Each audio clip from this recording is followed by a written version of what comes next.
Hey, so you've decided that you want to become a homeowner. Not sure where to start.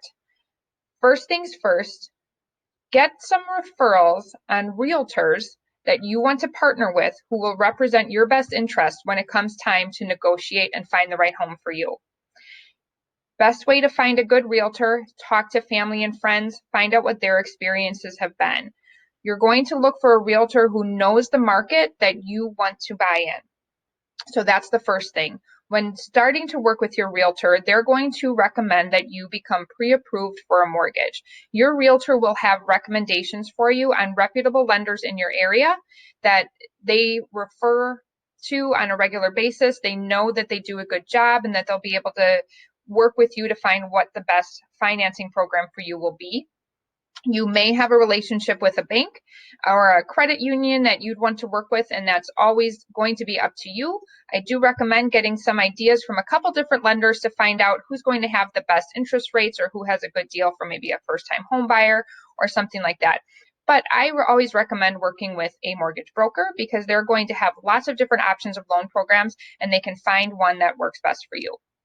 So you found your realtor, you have found your lender, and you are now pre-approved to buy a home. That pre-approval will tell you what purchase price you are pre-approved to, and then you're going to work with your realtor to set up a customized search based on the criteria of what you're looking for and how much you are wanting to spend, which may be less than what your pre-approval is. That's totally fine, and that's a conversation that you'll have to set up your customized search. So once your search has started, you've got your pre-approval, you're going to talk to your agent about the benefits of having a buyer agency agreement, which will allow your realtor representative to work in your best interest when negotiating on the right property for you. You're going to start looking at homes in this market. You may be looking at one home at a time as it comes up because there's not typically a lot to look at one time.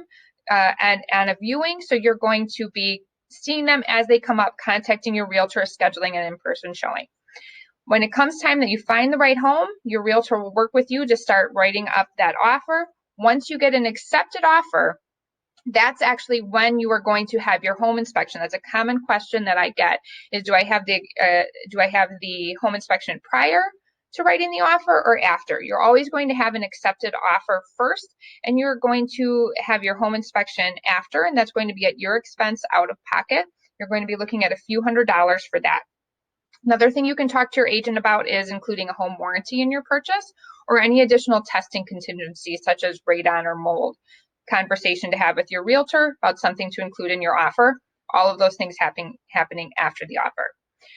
Right away, you're going to get in touch with your lender. They're going to start that application and financing process for your mortgage.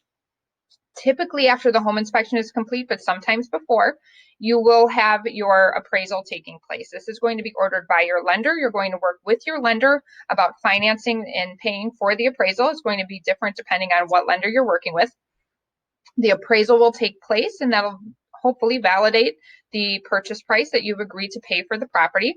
And then you're going to work with your lender to get them any paperwork that they need, pay stubs, bank statements, anything that they might need to complete what's called your loan commitment, which is your commitment to have the financing available at the time of closing. And once that is done, then we will schedule the closing. So you'll work with your lender to determine where and when that closing is going to take place. And then at the closing table is actually when you get the keys to go directly to your new home, unless you've agreed with the seller for some type of post-closing occupancy, which is not that common. In the middle there, you're going to be working a lot with your lender in regards to making sure you have your homeowner's insurance in place, how your escrow is going to be set up. Those are great conversations to have with the lender. If you have any other questions, we have lots of great Benefit Realty agents here who are available to help you and talk about your customized process that's going to work for you and your family. And I'm Angela Calais. Let me know if you have any other questions.